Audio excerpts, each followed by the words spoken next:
Pakistan Academy of Family Physician.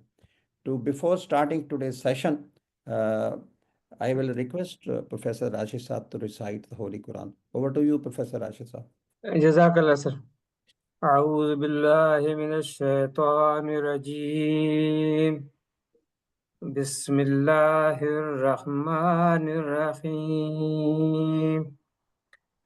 الذين آمنوا وتطمئن قلوبهم بذكر الله. الذين آمنوا وتطمئن قلوبهم بذكر الله. ألا بذكر الله تطمئن القلوب. یہ سورۃ الرعد ہے، اس کی آیت کا ترجمہ ہے، یہ وہ لوگ ہیں جو ایمان لائے ہیں اور جن کے دل اللہ کے ذکر سے اطمینان حاصل کرتے ہیں. یاد رکھو کہ صرف اللہ کا ذکر ہی وہ چیز ہے جس سے دلوں کو اطمینان نصیب ہوتا ہے. صدق اللہ العظیم. جزاک اللہ. آج کے ہمارے اسپیکر ہیں پروفیسر بلال محی الدین صاحب، چیف ایگزیکٹو ہیں پنجاب انسٹیٹیوٹ آف کارڈیولوجی کے. ہمارے ساتھ ان سے پہلے والے چیف ایگزیکٹو پروفیسر ثاقب شیخ صفی صاحب ہیں. اوور ٹو یو پروفیسر بلال صاحب. السلام علیکم جی. بہت بہت شکریہ فیملی فزیشنز کا، پی ایم اے کا، for asking me to talk about something which is close to us all. اس میں بیسیکلی آج آپ کا جو ٹاپک تھا hypertension in Ramzan and other cardiac diseases. اب یہ ٹاپک تو بہت واسٹ ہے، لیکن اس کو I will try and go at least 2 or 3 topics. ایک ظاہر ہے ہائپر ٹینشن، ایک اسکیمک ہارٹ ڈیزیز، اور ایک کارڈیومایوپیتھک پرابلمس اور تھوڑی بہت کڈنی کے بارے کے حوالے سے، جو کہ انڈائریکٹ یا ڈائریکٹلی کارڈیک کے ساتھ اس کا تعلق رہتا ہے. تھوڑا سا چہرہ آگے اوپر کر لیں آپ، ذرا تھوڑا سا کم نظر آ رہے ہیں. ہاں، اور بس بس بس بس ٹھیک ہے ٹھیک ہے گڈ ٹھیک ہے ٹھیک ہے گڈ. سنس جیسے کہ ملازم صاحب نے کہا کہ the topic of discussions are more on a pattern, جہاں پہ ہم ہر چیز کے بارے میں ایک جنرلٹی کے حوالے سے بات کریں، تاکہ جو لوگ اس کو سنیں ان کو کوئی نہ کوئی چیز، بے شک وہ جس مرضی شعبہ حیات سے تعلق رکھتے ہوں، وہ اس کو کوئی فائدہ اٹھا سکیں. تو پہلی بات تو ایک یہ ہے کہ ہمیں اس بارے میں کلیئر ہونا چاہیے کہ جس کو ہم ہائپر ٹینشن یا بلند فشار خون کے نام سے جانتے ہیں، یہ ہے کیا چیز. یہ بیسیکلی ایک نمبر ہے. یہ وہ نمبر ہے جس کو پرانی تحقیقات کے ساتھ یہ بات واضح ہو گئی کہ اس سے زیادہ جس وقت بلڈ پریشر ہوتا ہے تو اس کے ساتھ پرابلمز ہونے کا چانس ہے. سائنٹیفکلی انہوں نے یہ بار بار دیکھا، اور یہ نکلا کہ اگر آپ کا بلڈ پریشر کا جو 2 حصے ہیں، جس کو آپ اوپر والا بلڈ پریشر اور نیچے والا blood pressure, systolic and diastolic, یا Korotkoff of first sounds and Korotkoff of last sounds, fourth اور ففتھ کے حوالے سے بات کرتے ہیں. تو کروٹک آف فرسٹ ساؤنڈ جو ہے، اگر آپ کی 120 سے اوپر ہو تو اس کو تھوڑا سا انسان رسک پہ آ جاتا ہے. آج کے زمانے میں اینی ون جو بلڈ پریشر کی نارمیلٹی جو گنی جاتی ہے، وہ ہے کہ اوپر والا بلڈ پریشر 120 سے نیچے ہو اور نچلے والا بلڈ پریشر 80 سے نیچے ہو. اس کے اوپر کئی دفعہ کئی لوگ مختلف چیزوں کے بارے میں حوالے سے بات کرتے ہیں، لیکن یہ ایک بات یہ ہے کہ اگر آپ کو بلڈ پریشر آ رہا ہے یا آپ کے خاندان میں ہے، تو یہ وہ ارلی پوائنٹ آف وارننگ ہے. اس کا ہرگز تعلق آپ کی ادویات کے استعمال سے نہیں ہے. 120 سے لے کے 130-40 تک کے جو بلڈ پریشرز ہیں، ان سارے بلڈ پریشرز کے اوپر ہمیشہ کوئی اوپر کسی گائیڈ لائن میں تھوڑا سا اوپر، کسی میں تھوڑا سا نیچے. لیکن 1-2 چیزیں بالکل واضح ہیں کہ جس وقت اوپر والا بلڈ پریشر 140 سے اوپر چلا جاتا ہے تو آپ کو لازمی بلڈ پریشر ہے، اور نچلے والا بلڈ پریشر جب 90 سے اوپر چلا جاتا ہے تو آپ کو لازمی بلڈ پریشر ہے. تو پہلی بات اس کو واضح رکھیے کہ بلڈ پریشر آپ نے کب کہنا ہے اور اس سے ہوتا کیا ہے. جس وقت آپ کا بلڈ پریشر اوپر والا 20 سے زیادہ ہو جائے اور نچلے والا 10 سے زیادہ ہو جائے، تو آپ کی جو رسک پروفائل ہے کہ آپ کو کل کو تکلیف ہونے کا چانس جو ہے وہ ڈبل ہو جاتا ہے۔ 120 پہ جو رسک ہے، جب وہ 140 پہ جائے گا تو آپ کا رسک پروفائل ڈبل ہو جائے گا۔ اسی طرح سے 140 سے جب وہ 160 پہ جائے گا تو ڈبل ہو جائے گا، 160 سے جب 80 پہ جائے گا وہ پھر مزید ڈبل ہو جائے گا، یعنی کہ اگر آپ نیچے والے حساب سے دیکھیں تو یہ تقریباً 8 گنا تک چلا جاتا ہے، اور اس سے بھی زیادہ پہ اس کے بعد پھر 16 اور پھر اوپر۔ اسی لیے بہت لازمی ہے کہ اس کو کنٹرول کیا جائے۔ بلڈ پریشر جو چیزیں آپ کے جسم پہ جو سب سے زیادہ اثر کرتی ہے، اس پہ ظاہر ہے ایک دل کا تعلق ہے جس میں ہارٹ اٹیک کے ساتھ اس کو گرا جاتا ہے، اور پھر اس کے ساتھ ساتھ آپ کے اس سے بھی زیادہ خوفناک چیز جو ہے وہ فالج ہے، سٹروک۔ اور پھر اس کے ساتھ، کیونکہ فالج جس سے خدا نہ کرے کسی شخص کو ہوتا ہے شریان کے پھٹنے کی وجہ سے یا کلاٹ کی وجہ سے، تو اس کے ساتھ زندگی میں بالکل اسی لمحے بہت زیادہ تبدیلیاں آ جاتی ہیں، نہ آپ سے چلا جا رہا ہوتا ہے، نہ آپ سے بولا جا رہا ہوتا ہے، تو آپ کی بہت ساری پرابلمز آپ کی، اور پھر کوگنیٹو فنکشن یعنی کہ آپ کی سوچ بچار کے مسائل اور آپ کی لانگ ٹرم میں بادشاہت کرنے کے طریقہ کار میں بھی اثر آ جاتا ہے۔ اس کے ساتھ ظاہر ہے نظر کے اوپر، آنکھوں کے اوپر، اور ظاہر ہے آئیز آر یور گیٹ وے، اگر اس کے اوپر بھی پرابلم آ جائے تو پھر بہت بڑی چیزیں آ جاتی ہیں۔ ذرا سے جسم کے نچلے حصے میں دل کے بعد آپ گردوں کی بات کر لیں، کڈنی فیلئر کی طرف آہستہ آہستہ چیزیں رواں ہوتی ہیں۔ ظاہر ہے یہ ایک یوزلی ایک گریجول پروسیس ہوتا ہے، انلیس ان لوگوں میں جن کے اندر پہلے سے ہی کوئی کڈنی کی ڈیزیزز ہوں۔ پھر مردانہ کمزوریاں ہیں، ٹانگوں کی دردیں ہیں، پیریفرل واسکولر ڈیزیز ہے۔ سو بلڈ پریشر صرف ایک دل تک اپنے آپ کو نہیں رکھتا، وہ جسم کے ہر حصے پہ آپ کو ہٹ کرتا ہے، اور اسی وجہ سے آپ کے لیے چیزیں اس کی اہم آ جاتی ہیں کہ آپ اپنے لیے ہر آرگن کے حوالے سے دیکھیں۔ اس میں فارچونیٹ چیز یہ ہے کہ آپ کی جو ٹریٹمنٹ موڈیلٹیز آج اویلیبل ہیں وہ ساری کی ساری بیک وقت ہر آرگن کے اوپر آپ کو بینیفٹ دیتی ہیں، کسی جگہ پہ تھوڑا زیادہ، کسی جگہ پہ تھوڑا سا مناسبت سے کم۔ رمضان کے حوالے سے جو 2-4 چیزیں مختلف لوگوں سے ڈسکشنز میں کہیں میں بات ہوتی ہے، آپ 1-2 چیزیں غور سے یاد رکھیے کہ رمضان میں آپ کا دن کا اور آپ کا لائف سٹائل کا اور آپ کی خوراک کا پیٹرن چینج ہو جاتا ہے۔ عام طور پہ دن کا وقت وہ وقت ہوتا ہے جسے ہم اس کو بریک فاسٹ کہتے ہیں، انگریزی کا لفظ بریک فاسٹ، ہمارا لفظ ناشتہ، کہ یہ وہ وقت ہے جس وقت آپ نے اپنا ایک قسم کا روزہ توڑا، بریک فاسٹ۔ سو اس کے بعد آپ نے کھاتے پیتے رہنا ہے، آپ نے اپنے زندگی کے کاموں میں لگ جانا ہے، اور پھر رات کا وقت آئے گا جب آپ اپنا کھانا کھا کے اپنے آپ کو ہلکا سا ریسٹ پہ چلے جائیں گے۔ اب رمضان میں ایک فرق طرح کی زندگی آتی ہے کہ اس میں آپ نے صبح کے وقت جو خوراک کھائی، اس کے بعد زیادہ تر لوگ زندگی کے کاموں میں مصروف ہو جائیں گے، لیکن خوراک نہیں لیں گے، اور اس کے ساتھ جسم پہ ایک دوسری طرح سے ایک پریشر کریٹ ہوتا ہے۔ سو اگر ایک شخص کو خدا نہ کرے ڈائبٹیز ہے یا بلڈ پریشر کی تکلیف ہے تو اس کو اپنی ادویات کو اس کے مطابق ایڈجسٹ کرنا ہے۔ سمپلسٹ طریقہ یہ ہوتا ہے کہ آپ کی جو رات والی خوراک ہے اگر آپ لیتے ہیں تو اس کو آپ صبح سحری پہ لے آئیے، اور جو دوائیاں آپ کی افطاری کی جو آپ کی شام کی دوائیاں ہوتی ہیں، کیونکہ افطاری کے بعد ہم کھاتے پیتے رہتے ہیں تو یہ صبح کی ادویات آ جاتی ہیں۔ اس کا اصل امپورٹنس اس بات سے آتی ہے کہ کئی لوگوں کو ایسی ادویات دی جا رہی ہوتی ہیں جن سے پیشاب آتا ہے، جسم کے اندر سے آپ پانی کی کوانٹم کو ڈیفائن کرتے ہیں اور کم کرتے ہیں۔ جس وقت وہ یہ دوائیاں لیتے ہیں اور ان کے جسم سے پانی کم ہوتا ہے، اور وہ دوائی کا اثر بھی ہو رہا ہے، اور پھر روزمرہ کے جو زندگی کے کام وہ کر رہے ہیں، اٹھنا بیٹھنا چلنا پھرنا، تو ان سب چیزوں کا پھر مل کے اوپر ایک اثر آنا شروع ہو جاتا ہے۔ اسی لیے مناسب یہ ہوتا ہے کہ آپ کی جو ٹائمنگز ہے، اور اسی طرح سے آپ ہمیشہ جو شوگر کے مریضوں کی بھی ادویات ہوتی ہیں ان کو بھی اسی کے طریقے کے ساتھ ایڈجسٹ کیا جاتا ہے کہ وہ اپنی ادویات کو ایڈجسٹ کر لیں۔ لکیلی بلڈ پریشر کی، جن کو صرف بلڈ پریشر کا مسئلہ ہے، ان میں عام طور پہ اب ہم زیادہ ڈائیوریٹکس نہیں دیتے۔ ایج ریلیٹڈ اینڈ ایون تھوڑا بہت جینڈر ریلیٹڈ تھوڑا بہت فرق ضرور ہے. جیسے کہ خواتین کے اندر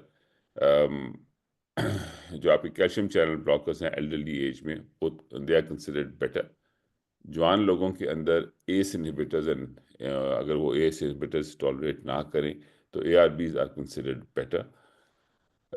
بیٹا بلاکرز جو ایک سافٹ ویئر میڈیسن ایک زمانے میں تھی اب وہ تو آؤٹ آف فیور جا چکی ہوئی ہے. لیکن ڈائیوریٹکس آج بھی یوٹیلائز ہوتے ہیں، لیکن ڈائیوریٹکس آپ کی فرسٹ لائن آف میڈیکیشن نہیں ہے. جس وقت ایک شخص کو دوائیوں پہ آنا ہوتا ہے تو آپ سب سے پہلے ان کو ایس انہیبیٹرز یا اے آر بیز یا depending on gender calcium channel blockers پر ڈالتے ہیں، اور پھر اس کے مطابق بعد میں آپ ان کو کمبائن کرتے ہیں، اور پھر تھرڈ لائن کے اندر جا کے ڈائیوریٹک آتا ہے. میرے جیسے جو طبیب ہیں ان کے پاس صرف ہائپر ٹینشن کے پیشنٹ نہیں ہوتے، ہمارے پاس ملٹیپل کمپلیکیشنز کے پیشنٹ زیادہ تر ہوتے ہیں. لیکن میں بات کر رہا ہوں صرف آئسولیٹڈ ہائپر ٹینشن کی، جس کو ہم مائلڈ ہائپر ٹینشن کے حوالے سے بات کرتے ہیں، کہ وہ شخص آپ کے پاس آیا تھا اور اس کا بلڈ پریشر 130 یا 140 یا 145 اور حد 150 تک تھا، اور آپ نے اس کے لیے اب کوئی ٹریٹمنٹ موڈیلٹی فیصلہ کرنی ہے. اب اس میں دو چار چیزوں کو ذہن میں رکھیے. بلڈ پریشر کا ایک بہت اسٹرانگ ریلیشن شپ ہے اس بات کے ساتھ کہ آپ کا جسم کا وجود کیسا ہے، آپ کا بی ایم آئی کیا ہے، آپ کتنے بھاری ہیں.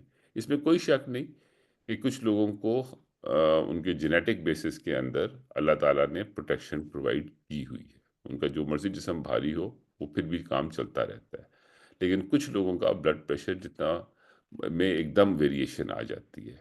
سو اگر آپ کا بلڈ پریشر آپ دیکھتے ہیں اور آپ کا بلڈ پریشر زیادتی کی طرف جا رہا ہے تو آپ کا پہلا سٹیپ ٹریٹمنٹ کی موڈیلٹی کا آپ کے وجود کو ہلکا کرنا ہے. اب یہاں پہ خوبصورتی رمضان کی آ جاتی ہے کہ رمضان آپ کو ایک موقع دیتا ہے کہ آپ اپنی خوراک کے اندر اور اپنی زندگی کے آداب کو درست کریں، جس سے آپ کے بلڈ پریشر کو فائدہ ملتا ہے.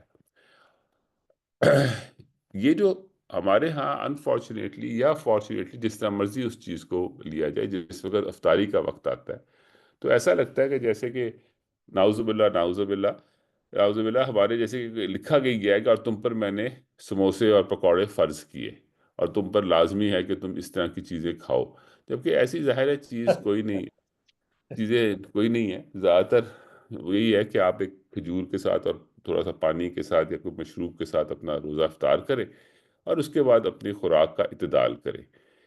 بہت ساری ریسرچ اس چیز میں بہت سارے بینیفٹس بتاتی ہے کہ اس کی وجہ سے کیا کیا فائدہ زندگی میں اور صحت کو ملتا ہے. لیکن ہمارے ہاں کچھ ٹریڈیشنلی یا کچھ ڈیزائربلٹی کے ساتھ ایسی عادتیں لوگوں کی بن چکی ہیں کہ جس وقت وہ افطاری کے وقت آتے ہیں تو وہ پھر خوراک کے اندر ایسی چیزیں استعمال کرتے ہیں، بالخصوص وہ چیزیں جو سالٹ رچ ہیں، نمک جن کے اندر بہت زیادہ ہے، اور اس کے ساتھ پھر ایک دم ویریشنز آتی ہیں. ہسپتالوں میں عام فہم یہ دیکھنے کو ملتا ہے کہ افطاری کے کوئی 2 گھنٹے یا گھنٹے 2-3 کے بعد پھر ایک دم ایک نیا ریلا مریضوں کا آتا ہے، اور ان کا عام طور پہ یہی ہوتا ہے کہ جی اچھے بھلے تھے افطاری کی، اور اس کے کچھ دیر کے بعد پھر ان کو نہ ڈکار آ رہا ہے، نہ کچھ نہ کاچ آ رہا ہے، اور اب ان کی طبیعت بہت خراب ہو گئی ہے.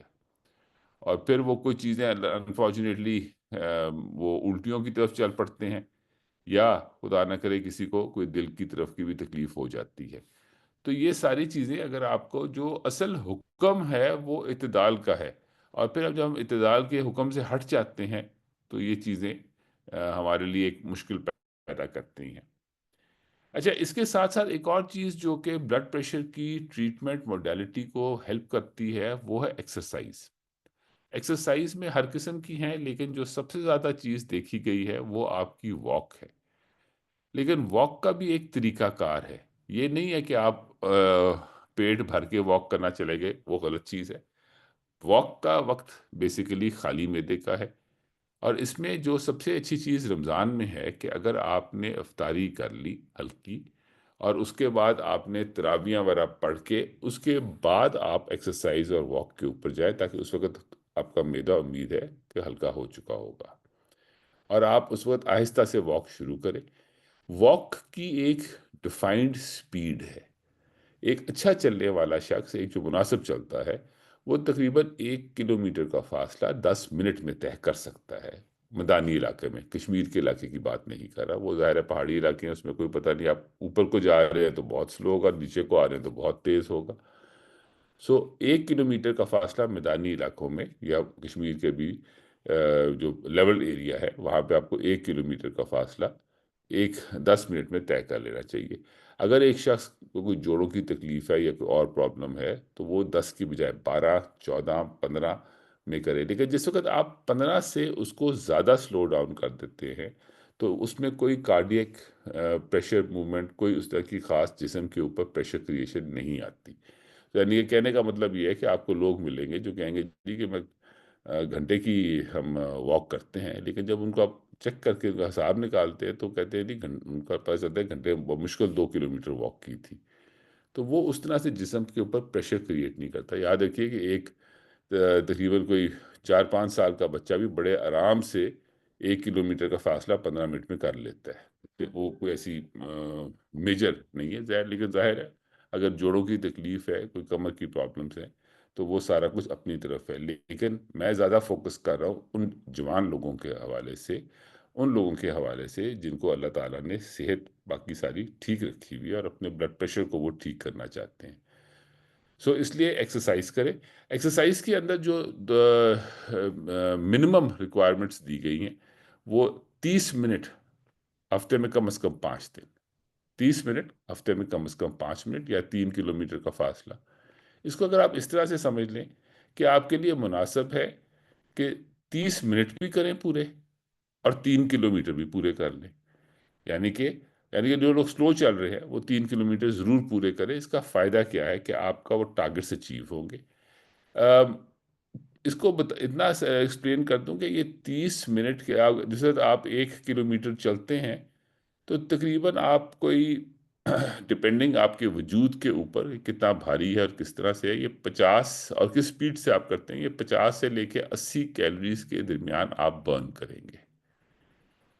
اگر آپ نے 30 کلومیٹر کے قریب واک کی اور آپ نے تیز واک کیا، بڑا اچھا واک کیا، آپ نے 10 منٹ کے ٹارگٹ سے میٹ کیا اور آپ کی صحت بھاری تھی تو شاید آپ 70-80 کیلوریز پر کلومیٹر واک برن کر رہے ہیں، اور آپ تقریباً کوئی 250 کیلوریز برن کر لیتے ہیں۔ اب یہ 250 کیلوریز ایک چھوٹی پیپسی کی بوتل کے برابر ہے، جو ریگولر بوتل ہے، ایک انڈے کے برابر ہے ابلے ہوئے کے حوالے سے، اور فرائیڈ ایگ ہے تو پھر تو چیزیں بہت زیادہ آ جاتی ہیں۔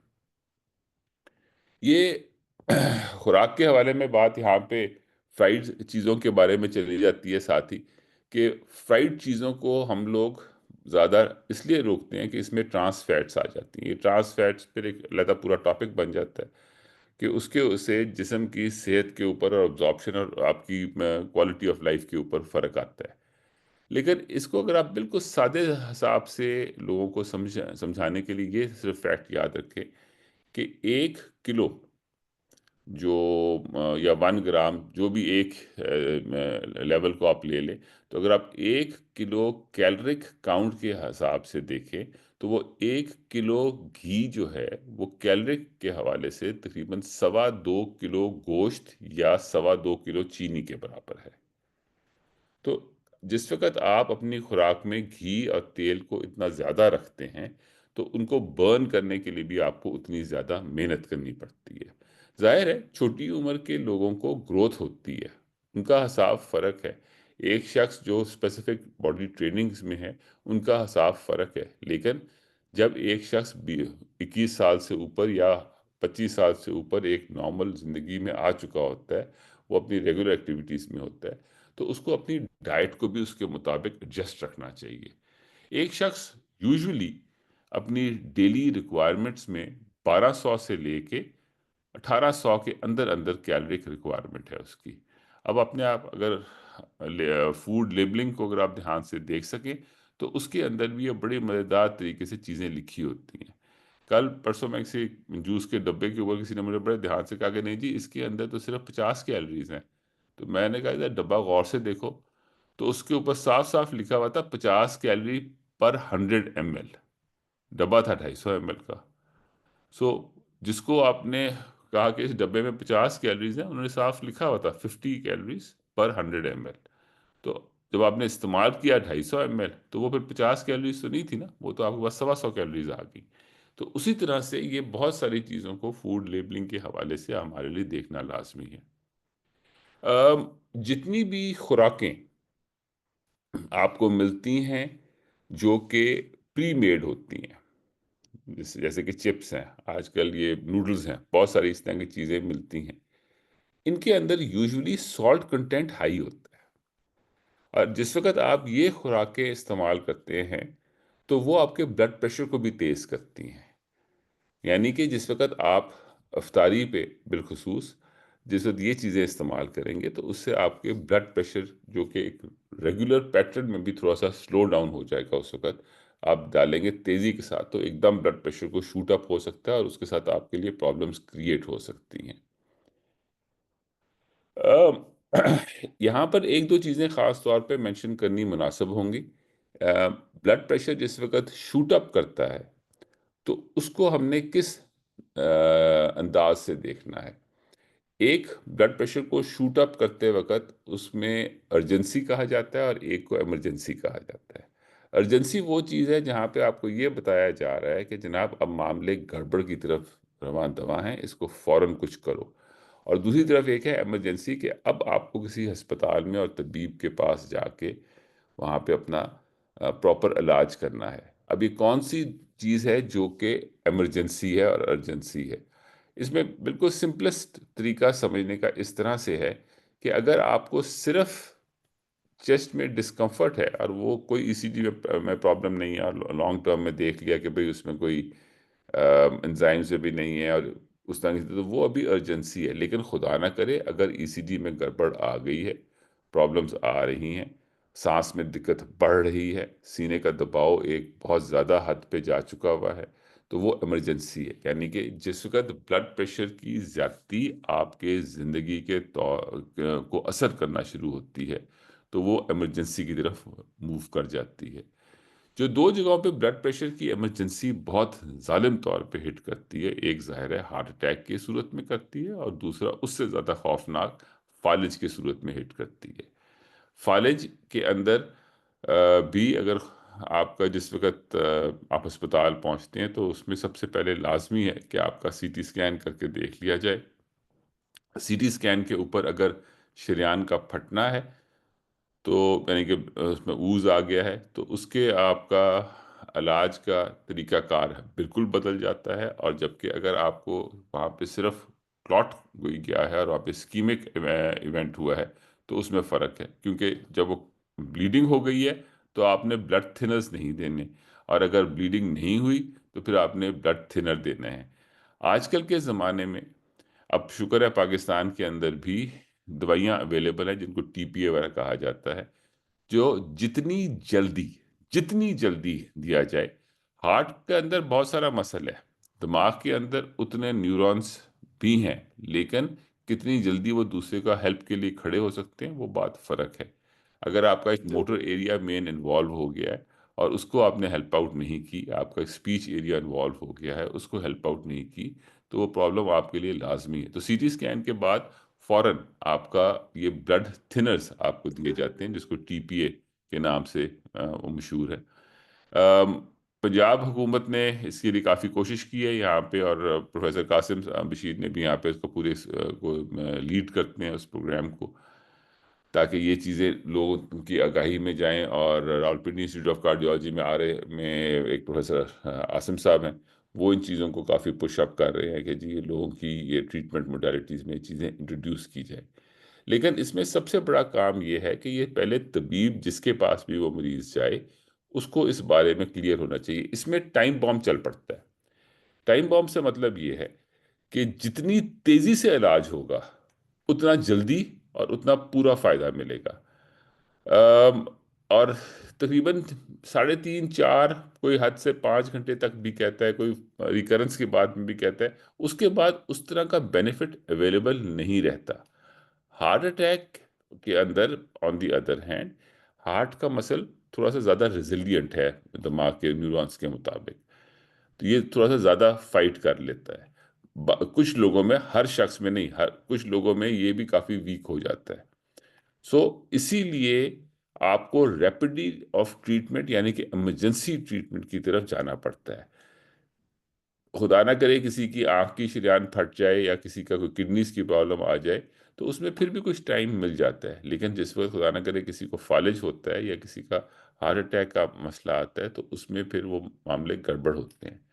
اب ہوتا یہ ہے کہ عام فہم کہ جس کا کوئی میسو سٹروکس ہوتے ہیں نا، جن کے بلیڈ کے ساتھ، وہ کوننگ یا کوئی اور پرابلمس کے ساتھ، وہ اللہ تعالیٰ ان کو پھر فائنلی پردہ پرووائڈ کر دیتے ہیں کہ آپ کی مشکلیں آسان ہو جاتی ہیں۔ ایز اے رزلٹ وہ سوسائٹی میں نظر آنے بند ہو جاتے ہیں، اور ہماری جو لاس ہے وہ کہاں چھپ جاتی ہے اور ہمیں پتہ نہیں چلتا کہ ہمارے ساتھ کتنی بڑی پرابلمز ہو چکی ہیں۔ On the other hand cardiac patient جس کا ہلکا پھلکا ہارٹ اٹیک ہوتا ہے اور پھر وہ 2-3 ہارٹ اٹیکس کے ساتھ چلتا رہتا ہے، تو وہ اس کو آپ آہستہ آہستہ اپنے آنکھوں کے سامنے ڈکے ہوتے ہوئے دیکھتے ہیں، اور ظاہر ہے آپ دیکھتے ہیں کہ ایک شخص جو کہ پہلے بہت اچھا بھاگتا تھا، روٹین میں کام کرتا تھا، اب وہ ہلکا سا بھی چلتا ہے، نہانے دھونے کے لیے بھی اٹھتا ہے تو اس کو سانس اٹھ جاتا ہے۔ تو یہ وہ ساری چیزیں ہیں جس میں آپ کی چیزیں آتی ہیں۔ ان سارے ٹاپکس کے ساتھ ساتھ میرا خیال تھا کہ 1-2 چیزیں اور ڈسکشن میں لازمی ہے کہ جس وقت ہم ایک شخص کو بلڈ پریشر کے حوالے سے ٹریٹمنٹ موڈیلٹی دیکھتے ہیں تو ملازم صاحب اور آپ کے باقی بہت سارے دوست، کیونکہ پیتھولوجی سے آپ لوگوں کا تعلق ہے، تو ایک چیز اس میں جو بہت دھیان سے دیکھنے کی ضرورت ہوتی ہے وہ اس شخص کے الیکٹرولائٹس ہے۔ الیکٹرولائٹس جو کہ سوڈیم بیسیکلی، جس کی اپر لمٹ 150 اور لوور لمٹ 135 کتابوں میں بتائی جاتی ہے، اور یہ بتایا جاتا ہے کہ سوڈیم لیولز اگر اس سے نیچے چلے جائیں تو آپ کی ہائر کوگنیٹو فنکشنز کے اوپر اثر ہو سکتا ہے۔ تو اسی لیے جس وقت آپ ایک شخص کو بلڈ پریشر کی ڈائگنوسس کر لیتے ہیں تو ایک عام سا سیدھا سا فکرہ دیا جاتا ہے کہ بھائی نمک بند کر دو، نمک ہلکا کر دو۔ تو وہ جو نمک کو بند یا ہلکا کرنے کا جو حساب ہوتا ہے تو اس میں سوڈیم اگر 135 سے لوور سائڈ پہ ہو تو میرے حساب سے اس کو اتنا زیادہ سالٹ کو کم کرنے کا وہاں سے کوئی بینیفٹ نہیں ملتا۔ ہاں، اگر اس کا سوڈیم 145 یا اس طرح سے یا اس سے اوپر والی رینجز میں نظر آ رہا ہو تو اس کو کافی فائدہ ملتا ہے، خاص طور پہ سوڈیم کٹ کرنے سے۔ لیکن پھر بھی تھوڑا بہت اگر اس کا 139 پر بھی ہے اور اس کا ایک آدھ ملی مول اس کا کم کر لیتے ہیں، ملی گرامز کم کر لیتے ہیں تو اس کا بھی بینیفٹ اویلیبل ہے۔ سو مگر 135 سے ظاہر ہے نیچے لے کے نہیں جانا چاہیے۔ اسی طرح سے جس وقت ہم پوٹیشیم کو دیکھتے ہیں اور پوٹیشیم کے ساتھ آپ کی ڈائیوریٹکس کو دیکھتے ہیں تو پوٹیشیم بھی کئی دفعہ اوپر کو جانا شروع ہو جاتا ہے، تو اس کو بھی آپ نے اس کے مطابق واچ کرنا ہے، کیونکہ جو ایس انہیبیٹرز وغیرہ ہیں ان کے ساتھ وہ اوپر جا سکتا ہے۔ تو آپ کو ساتھ مائلڈ ڈائیوریٹک فروسمائڈ ٹائپ چیز کو دینی ہے جس میں آپ کا وہ چیزیں کریکٹ ہو سکیں۔ لیکن یہ وہ چیز ہے جس کو آپ کو کرنا ہے، لیکن ان کو بار بار اور ہر کوئی ہفتے 10 دن کے بعد کرنے کا فائدہ کوئی نہیں ہے۔ ان کو آپ اگر 6 مہینے کے بعد اپنے ریگولر فالو اپس میں چیزوں کو آبزرو کرتے جائیں اور پھر اس کا ٹرینڈز ڈیفائن کرتے جائیں، اسپیشلی جس وقت آپ کی ایک اسٹیبلٹی ڈیفائن ہو جاتی ہے۔ یہی وہ چیز ہے جس کے لیے رمضان کے اندر آپ کے ڈائٹ پیٹرنز کو کے لیے جو میں نے پہلے کہا تھا کہ آپ اپنے سالٹ کے کنٹینٹس کو بھی دیکھیں تاکہ اس کے مطابق آپ کی چیزیں چلیں۔ ایک چیز جو صرف رمضان سے تعلق نہیں ہے، اس کا آپ کی ایک جنرل صحت کے ساتھ تعلق ہے اور پھر ہمارے مذہب کے ساتھ تعلق ہے کہ ہمارے ہاں لوگوں کو شوق ہوتا ہے کہ بس جو روٹی آ گئی نا سامنے اب اس کو ختم ہی کرنا ہے، خوراک آپ کی آ گئی ہے۔ ایک تو چیز یہ ہے کہ اپنی پلیٹ میں صرف اتنا ڈالیں جتنا آپ ختم آرام سے کر سکتے ہیں۔ ظاہر ہے خوراک کو ضائع کرنا مناسب چیز کہیں سے نہیں ہے، تو اس لیے اپنی پلیٹ میں ڈالیں ہی اتنا جو آپ ختم کر سکتے ہیں۔ اور دوسرا یہ ہے کہ جیسے کہ کہا گیا ہے کہ بھوک رکھ کے کھائیں. اب بھوک رکھ کے کھانے کا جو طریقہ میں نے لوگوں کو سمجھانے کا طریقہ میں رکھتا ہوں کہ جی جیسے فرض کریں آپ کو 2 روٹیوں کی بھوک آپ کا اندازہ ہے تو 1.5 صرف کھائیں. اور اگر خدا نہ کرے آپ کو کوئی اور پرابلم ہے، ہارٹ فیلئر ٹائپ چیز ہے، تو پھر آپ نے صرف بھوک مارنی ہے، یعنی کہ آدھی روٹی یا 1 روٹی سے زیادہ نہیں کھانا. بے شک تھوڑا تھوڑا بار بار کھائیں. یہ تھوڑا تھوڑا بار بار کھانے کا بلڈ پریشر پہ بھی کو بھی فائدہ ملتا ہے مینجمنٹ میں، اور سب سے زیادہ اگر خدا نہ کرے جو تقریباً 20% کہتے ہیں آج ہمارے ملک کی پاپولیشن ذیابطیس کے ساتھ اس کا تعلق ہے، ان کو بھی فائدہ ملتا ہے کہ ان کی بلڈ پریشر کے ساتھ شوگر بھی کنٹرول ہونے میں فائدہ آتا ہے. آپ سب کو معلوم ہی ہے کہ یہ جس شخص کو شوگر ہو جائے بہت چانس ہے کہ اس کو کچھ عرصے کے بعد ڈپینڈنگ اس کی قسمت کہ اس کو بلڈ پریشر ہو جائے گا.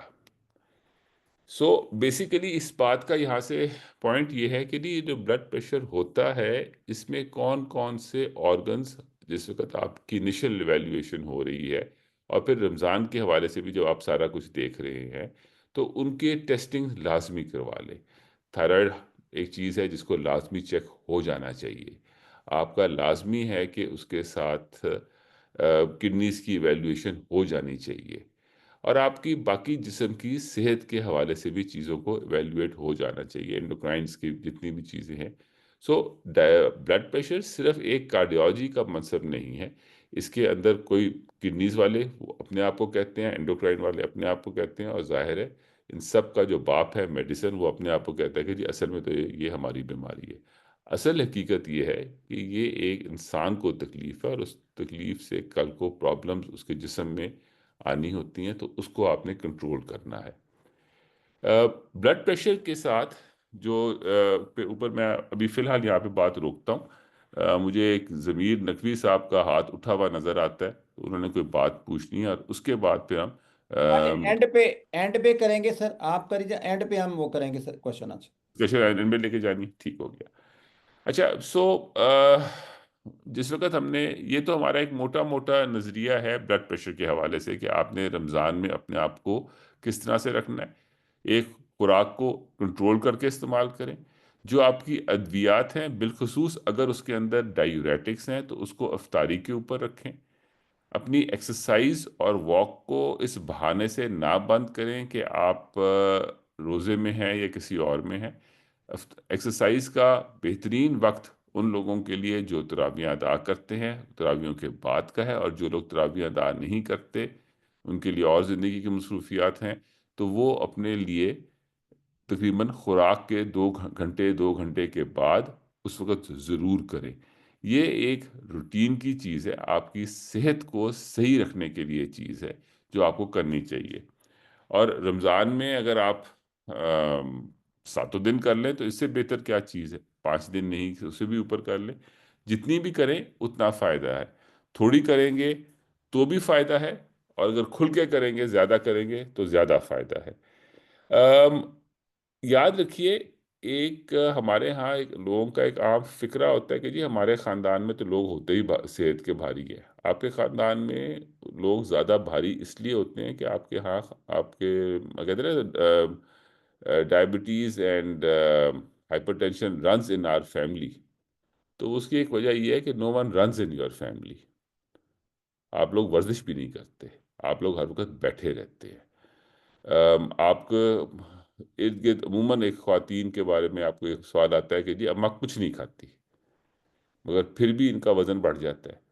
تو وہ یہ دیکھنا یہ چاہیے کہ اماں کھاتی کیا ہے کہ وہ کچھ نہیں کھاتی اور بھاری ہو جاتی ہے. تو پھر تو ان ایسے لوگوں کو تھر کے علاقے میں ہونا چاہیے جہاں پہ لوگوں کو کھانے کو نہیں ملتے اور ان کی صحتیں بھی بہت کمزور ہیں. تو شاید اماں اگر تھر کے علاقے میں چلی جائے تو شاید وہاں پہ ہو جائے گا. اصل میں چیز یہ ہے کہ ہم لوگ اپنی ضرورت سے زیادہ خوراک کھاتے ہیں. اگر آپ کی کیلورک ریکوائرمنٹ، جو لوگ بالکل ہر وقت بیٹھے رہتے ہیں کوئی ایکسرسائز نہیں کرتے، تو ان کی کیلورک ریکوائرمنٹ 1100-1200 ہوتی ہے. لیکن اگر وہ 1200 والا شخص 1500 کیلوریز لینا شروع کرتا ہے تو وہ 300 کیلوریز ایکسٹرا لے رہا ہے، اور ان 300 کیلوریز کو 20 دنوں کے اندر وہ 1 کلو وزن اپنا بڑھا لے گا. 750 کیلوریز ہے تو مہینے کے اندر وہ اپنا 1 کلو وزن لازمی بڑھا لے گا. اور پھر کہے گا کہ جی کہ میں تو کچھ کھاتا نہیں ہوں.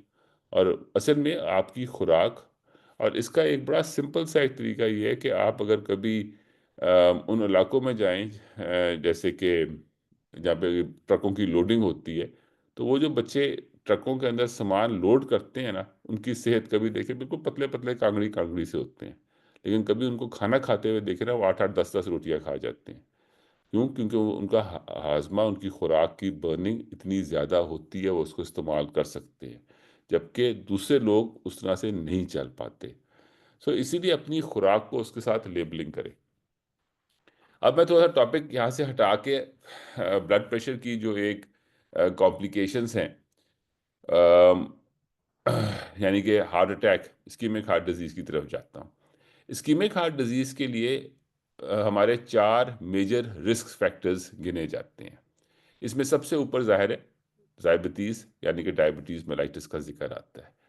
چاہے یہ آپ کی انسولین ڈپینڈنٹ ہے، نان انسولین ڈپینڈنٹ ہے، یا جو آج کل کی insulin dependent but at adult age میں آتی ہیں، وہ ساری ہیں. پھر ظاہر ہے اس کے اندر بلڈ پریشر خود ہے، اور پھر کولیسٹرول کی زیادتی ہے، جس میں خاص طور پہ LDL کو اگر دیکھا جائے. اب ڈپینڈ کرتا ہے کہ آپ نے کس زمانے کی اور کس وقت کی کتاب اٹھائی. اگر آپ نے کتاب اٹھائی ہے نا پرانے وقتوں والی، یعنی کہ پرانے وقتوں سے میرا مطلب سن 2000 کی ہے، تو اس میں شاید LDL کی ویلیو وہ 120 30 50 کو بھی کہیں گے، کوئی بات نہیں. لیکن اگر آپ نے آج کی کتاب اٹھائی ہے تو وہ یہ کہے گا کہ جی LDL 70 سے نیچے ہو، اور بلکہ جتنا نیچے ہو اتنا ہی بہتر ہے. یعنی کہ جو بیڈ کولیسٹرول ہے، اس کو جتنا نیچے لے کے آئیں گے اتنا ہی فائدہ ہے. کیونکہ اس کی بھی بہت ساری اگزامپلس ہیں، علاقے ہیں دیکھے گئے ہیں جہاں پہ یہ ٹھیک تھی، اور وہاں پہ لوگوں کی صحتیں اور لانگیٹیوٹی بھی تھی. پھر اس کے ساتھ آپ کی اگلی چیز ہے تمباکو کا استعمال، سگریٹ. یہ جو سگریٹ آپ کا مویا ہے، یہ ہر طرح سے آپ کا دشمن ہے. تمباکو استعمال آپ کا ہر قسم کا دشمن ہے. اور یاد رکھیے لفظ تمباکو ہے، نکوٹین کے ساتھ ہماری جنگ ہوتی ہے، اور یہ آپ کے سگریٹ کے فارم میں بھی ہے، یہ آپ کے سگار کے فارم میں بھی ہے، یہ آپ کے حکے کے فارم میں بھی ہے، یہ آپ کے شیشے کے فارم میں بھی ہے. اور آج کل کا جو لوگ بڑا اپنے آپ کو پراؤڈلی لے کے پھرتے ہیں، وہ ویپس اور اس کے اندر بھی ہے. اور اس میں تو کنٹرول ہی کوئی نہیں ہے، اور اس میں کوانٹم بھی کوئی نہیں ہے. سگریٹ کا تو چلو پھر بھی یہ ہے نا کہ آپ نے 2 4 ایک آدھ سگریٹ پیا ہے تو آپ کچھ ٹائم نہیں پئیں گے. تو ویپ والے تو وہ دیکھتے ہیں، وہ لگاتار بس 24 گھنٹے لگاتے ہی رہتے ہیں. اس کے ساتھ سٹیمولیشن بھی بہت زیادہ ہوتی ہے، اس سے ہارٹ ریٹس بھی بہت تیز ہوتے ہیں، اور پھر وہ شخص ایک دم گرتا بھی ہے. یہ تمباکو نوشی کے ساتھ بلڈ پریشر بھی بڑھتا ہے، اس کے ساتھ ہارٹ ریٹ بھی بڑھتا ہے، اور اس کے ساتھ وہ پرابلمس بھی پیدا ہوتی ہیں جس کے ساتھ کل کو آپ کو ہارٹ اٹیک ہونے کے چانسز بھی بڑھتے ہیں. کوئگولیشن پروفائلز کو آپ کی چینجز آ جاتے ہیں. ایتھروسکلوٹک پروسیس میں فرق آتا ہے. یعنی کہ یہ 4 وہ تحفے ہیں. ان 4 تحفوں میں سے اگر آپ غور سے دیکھیں، آپ کہہ سکتے ہیں کہ جی 3 چیزیں، شوگر، بلڈ پریشر اور کولیسٹرول، تو چلو آپ کے جینیٹکس اور آپ کو قدرت سے مل گئی. لیکن تمباکو نوشی جو کام ہے، وہ تو قدرت نے نہیں دیا آپ کو، وہ تو آپ کی اپنی مرضی تھی. آپ گئے وہاں سے اپنا ٹبیکو شاپ سے، وہاں سے آپ نے اپنے لیے زہر خریدا. بہت اگر آپ کو ویسے میں کہوں کہ یہ اپنے لیے یہ زہر خرید کے استعمال کریں تو آپ نہیں کریں گے، لیکن جس وقت آپ کو تمباکو کے لیے کہا جاتا ہے تو آپ کہتے کوئی بات نہیں، کیونکہ اس کے ساتھ ایک اسپیسیفک کلاس رچ ہونے کی چیزیں کہ میں پیسے اتنے ضائع کر سکتا ہوں، تو وہ ایک چیز ساتھ ایسوسیٹ ہوتی ہے. لیکن اس کے ساتھ ساتھ اب 2 3 چیزیں اور کے اوپر بھی میرا خیال ہے ہمیں ذرا زور دینا چاہیے. ایک آپ کا یورک ایسڈ ہے، اس کا بھی مائنر رسک فیکٹرز کے ساتھ ظاہر ہے تعلق ہے، اور پھر ظاہر ہے میل جینڈر اٹسیلف اور باقی مائنر نئی چیزیں بھی آ رہی ہیں. یورک ایسڈ کا اس لیے خاص طور پہ کہہ رہا ہوں کہ جی اگر آپ اس کو ارلی ایج پہ ہی ایسوسیٹ کر لیں گے اور پکڑ لیں گے، اور چیزیں اس کے ساتھ جو کل کو پرابلمز ہوتی ہیں، چاہے وہ سٹون فارمیشن میں ہو، چاہے وہ بون ڈی فارمیشن کے فارم میں ہو، تو آپ کی بہت ساری فزیکل کیپیبلٹیز کل کو بچی رہتی ہیں. یہاں پہ ایک تھوڑا سا اختلاف رہتا ہے کہ یورک ایسڈ پیتھولوجی میں آپ لوگ اس کی اپر لمٹ 7 بھی لکھ دیتے ہیں اور کہتے ہیں جی یہ ٹھیک ہے. یہ ظاہر ہے وہ ڈیٹا ہے جو کہ ایک سینہ بسینہ کہیں سے شروع ہوا اور اس میں ایک ویلیوز فٹ ہو گئی. میرے نقطۂ نظر کے مطابق جو یورک ایسڈ ہے ایک شخص کا، وہ 3.5 4 سے نیچے ہونا چاہیے. اس سے اس کی صحت پہ فائدہ زیادہ ہے، نہ کہ صرف میں یہ کہوں کہ جی کہ کیونکہ پیتھولوجی کی لیب کے اندر یہ رپورٹ لکھی گئی ہے کہ جناب یہ تھا، بالکل جس طرح سے ایک زمانے میں کولیسٹرول کے لیے 250 300 بھی نارمل گنا جاتا تھا، آج کولیسٹرول کے لیے 150 سے نیچے کی بات کی جاتی ہے۔ وقت کے ساتھ ساتھ تحقیق اور چیزوں میں جہاں جہاں پہ لوگوں نے پش کیا ہے وہاں وہ چیزیں آ گئیں۔ میرے نقطۂ نظر کے مطابق، میں کہہ رہا ہوں جی میرے نقطۂ نظر کے مطابق، جو ہمارے علاقے کے اندر شاید ایک جانور کو اس لیے بھی سلاٹرنگ سے روک دیا گیا تھا ایک بہت صدیوں پہلے، کیونکہ اس کے گوشت کے اندر یورک ایسڈ زیادہ تھا، تو انہوں نے کہا کہ اس کو چلو پرستش کی طرف ڈال دو، اس کو اس طرف کو استعمال ہی نہ کرو۔ لیکن اینی وے یہ ساری وہ چیزیں ہیں آپ کے ساتھ، لیکن خوراک میں گوشت کا اعتدال لازمی ہے۔ اس میں کوئی شک کی بات نہیں کہ اب اللہ تعالیٰ نے ہمارے علاقوں میں ہم لوگوں کو ترقیوں کی طرف اور وسائل کے اندر ایزی کرنے کی طرف شروع کیا ہے۔ جو ہم میں سے لوگ اس عمر کے حصے میں آج ہیں، ان کو معلوم ہے کہ ملک میں کچھ دن میٹ لیس گنے جاتے تھے، کچھ دن ایسے تھے جب چیزوں کے اندر روک تھام ہوتی تھی۔ یہی کوک 7 اپ کی بوتلیں ایک زمانے میں راشن میں ملا کرتی تھیں، اور گوشت کو بھی اور ان چیزوں کو استعمال میں اندر کنٹرول کروایا جاتا تھا۔ چینی راشن سے ملا کرتی تھی۔ آج ملک میں فراوانی ہے چیزوں کی، اللہ کا لاکھ لاکھ کرم ہے، لیکن اس کا یہ مطلب نہیں ہے کہ آپ ایک چیز کو اعتدال اور اس کی صحیح طریقے سے استعمال کو بھول جائیں اور گوشت کا استعمال اس طرح سے کریں۔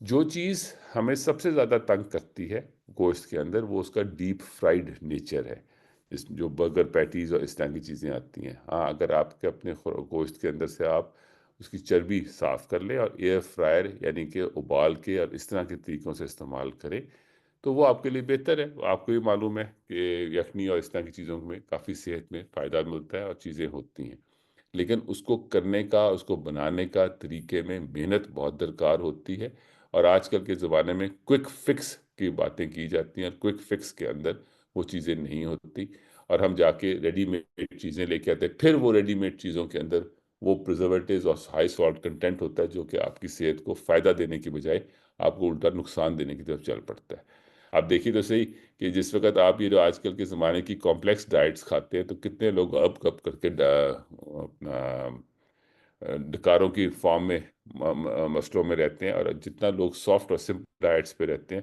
ان کے معدے اتنے ہی بہتر رہتے ہیں۔ کارڈک حوالے سے ایک چیز یہاں پہ خاص طور پہ آپ نے دیکھا ہی ہوگا کہ ہر شخص کو تقریباً، جس کو خدا نہ کرے دل کی تکلیف ہو جائے تو اس کو ایسپرین اور ایک اور کوئی بلڈ تھنر یا ڈول اینٹی پلیٹلیٹ ٹوپیڈوگل وغیرہ اس طرح کی دوائیاں دی جاتی ہیں۔ ان دوائیوں کا ظاہر ہے، جس کو ہم عام زبان میں یہ کہتے ہیں کہ یہ خون پتلا کرنے کی دوائی ہے، اصل میں ظاہر ہے وہ پلیٹلیٹ کے کلاٹس کو روکنے کے لیے دوائی ہوتی ہے۔ لیکن اس کا ایک چیز یہ ہے کہ اگر آپ کے خوراک کے اندر ایسی چیزیں آپ استعمال کرتے ہیں جس کا معدے کے اوپر گیسٹرائٹس کاز کرنے کا چانس ہے، اور کل کو وہاں پہ السریشن اور چھوٹی مائنر بلیڈ ہونے کا چانس ہے، تو یہ وہاں پر بھی پرابلمس کریٹ کرتی ہیں اور پھر اس چیز کو ایگرویٹ کرتی ہیں۔ تو اس لیے بہتر یہی ہے کہ جن کو کوئی ایسی چیز ہو وہ اس چیز کے حوالے سے اپنے آپ کو کنٹرول میں رکھیں۔ کارڈک پیشنٹس جو خیر سے اللہ تعالیٰ جن کو ہمت دیتا ہے، استعداد بخشتا ہے کہ آپ بھی روزہ رکھیں، ان کے لیے لازمی ہے کہ اپنی میڈیسن کو اپنے طبیب کے ساتھ ایڈجسٹ کروا لیں، کہ اگر ان کے دوائیوں میں ڈائیوریٹک ہے تو اس کو افطاری کی طرف لے کے جائیں، دوسری چیزوں کو اس طرح سے ایڈجسٹ رکھیں کہ ان کے روزے کے اوپر اثر نہ ہو، اور اپنی لائف سٹائل کے حساب سے رکھیں۔ کچھ لوگ ایسے ہیں آج کل کے زمانے میں، کاروباری لوگ خاص طور پہ، جو 11-12 بجے کے قریب جا کے اپنا دن شروع کرتے ہیں، تو جب وہ 11-12 بجے کے دن کو شروع کرتے ہیں تو ان کی ادویات کو بھی اس حساب سے ایڈجسٹ کیا جا سکتا ہے تاکہ ان کی لانگ ٹرم ایکشن کی دوائیاں اس کے مطابق دی جائیں اور ان کو اس کے مطابق ساری چیزوں کو دیکھا جائے۔ لاسٹلی، اب ٹائم کیونکہ بڑھتا چلا گیا ہے، لاسٹلی میں اسے ٹچ کروں گا جی کارڈیومائیوپیتھی۔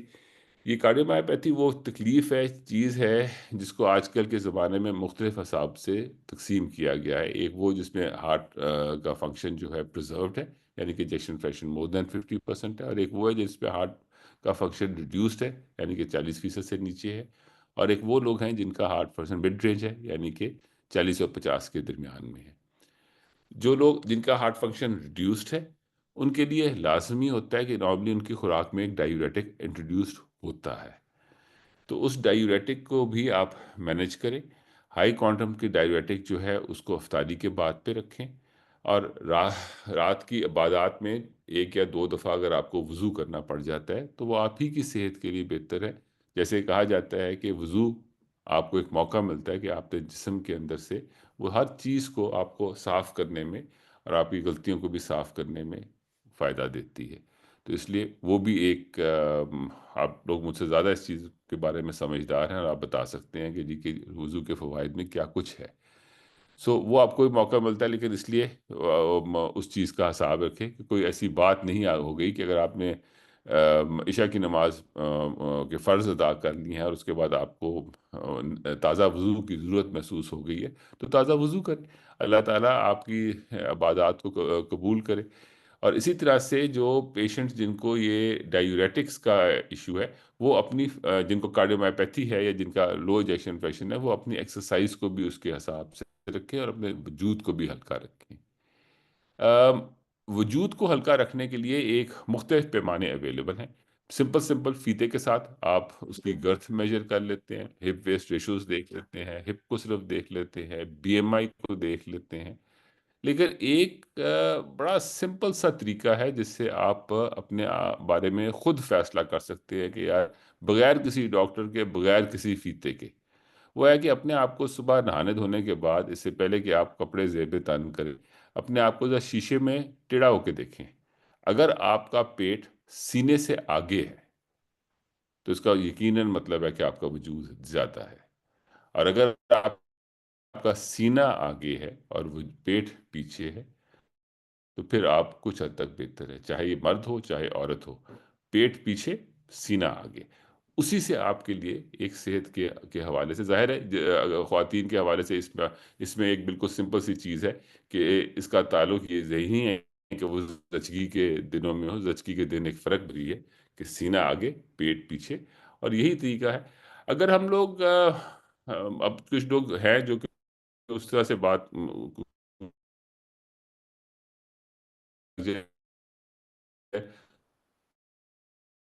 سے پہلے معافی مانگ لیتا ہوں کہ ہم لوگ داڑھی تو رکھ کے صحابیوں کے ساتھ چلے تو پھر اپنے پیٹ کو بھی تو صحابیوں کے ساتھ چلائے نا. ان کا صحت کے بارے میں کیا حساب تھا؟ وہ تو بالکل باریک میرے نظر میں، اور سینہ فولاد کا کہ ان کے اوپر تلوار بھی نہیں کرتی تھی. اور وہ لوگ کیا چیز تھے. اب ہم لوگ بہت دور ہیں لاسے مان بھی ہو تو اس لیے اس طرح سے آئے اور اپنی خوراک اور اپنی صحت کے اوپر چلے. اور جیسے کہ آخر میں کہ جیسے کہا گیا کہ اپنا ناشتہ اچھا کر لو، یعنی کہ سحری ٹھیک کر لو، بعد میں ہلکی خوراک رکھو اور اس کو کم رکھو. اور روٹین میں یہ ہمیں سب کو یاد رکھنا چاہیے کہ رمضان ایک ونس اگین اسکول میں جانے کا وقت ہے. ہر سال ہمیں موقع ملتا ہے کہ ہم پھر سے جا کے اپنے آپ کو درستگی پہ لے جائیں، ہم پھر سے اپنی جو غلطیاں ہیں ان کو ختم کریں، اور ہم پھر سے ایک دفعہ اپنے طور طریقے زندگیوں کو اچھا کریں، جس میں ہمیں یہ سکھایا جاتا ہے کہ ہم لوگوں کی ہمت کی خدمت کریں. اللہ تعالیٰ نے ہمیں اس کے لیے ہمیں تھوڑا سا لالچ دیا کہ تمہیں 17 گنا منافع ملے گا جو عام ہے.